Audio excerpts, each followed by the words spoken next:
Hello and welcome to the DN News. We are here with the latest updates on Russia-Ukraine war, reactions and statements of various international organizations such as Nato, United Nations, UN Human Rights Commission, and others in the ongoing war. NATO Secretary General Jens Stoltenberg on October 13, 2022 addressed a press conference soon after NATO defense ministers met to address key challenges for their security.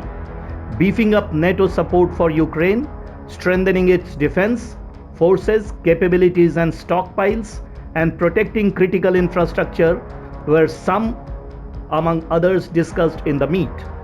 The defense ministers also discussed Russia's brutal and aggressive attacks against Ukraine, nuclear threats, and said they are simply due to President Putin's failures on the battlefield.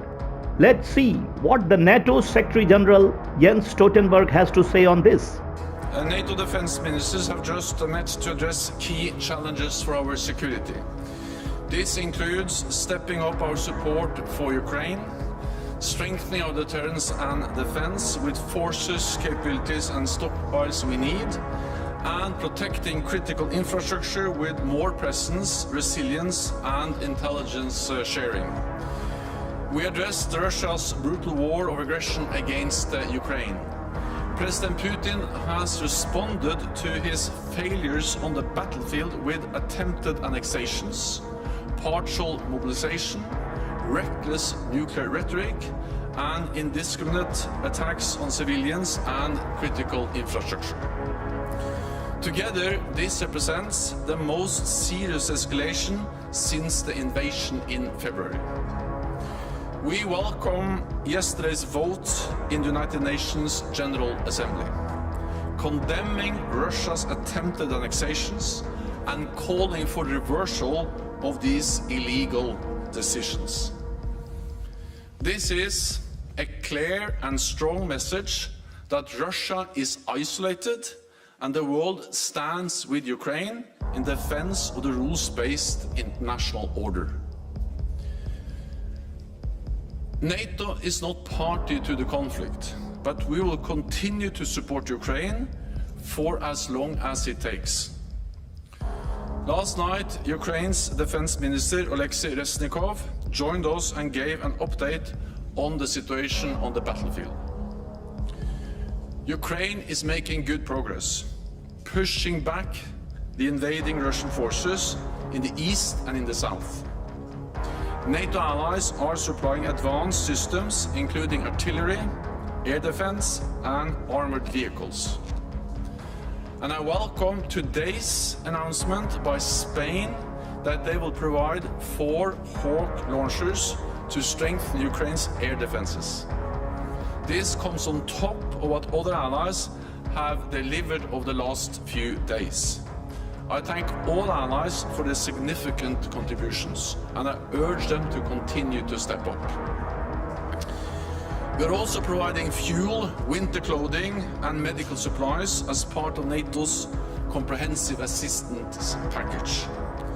Under this package, NATO will shortly deliver counter-drone equipment to Ukraine, with hundreds of drone jammers which can help render ineffective Russian and Iranian-made drones, and to protect Ukrainian people and critical infrastructure. Over the longer term, we will also help Ukraine to transition from Soviet era to modern NATO equipment.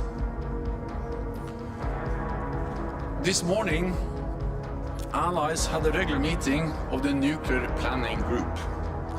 It is important we continue to consult and coordinate on nuclear issues. President Putin's nuclear rhetoric is dangerous and irresponsible. We take these threats seriously, and we remain vigilant.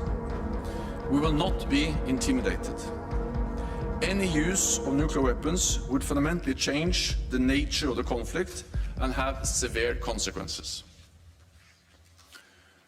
Russia knows that the nuclear war cannot be won and must never be fought. Allies were updated on NATO's long-planned deterrence exercise Steadfast Noon, which starts next week. This is routine annual training to ensure NATO's nuclear capabilities remain safe, secure and effective. NATO's nuclear deterrence preserves peace, prevents coercion and deters aggression.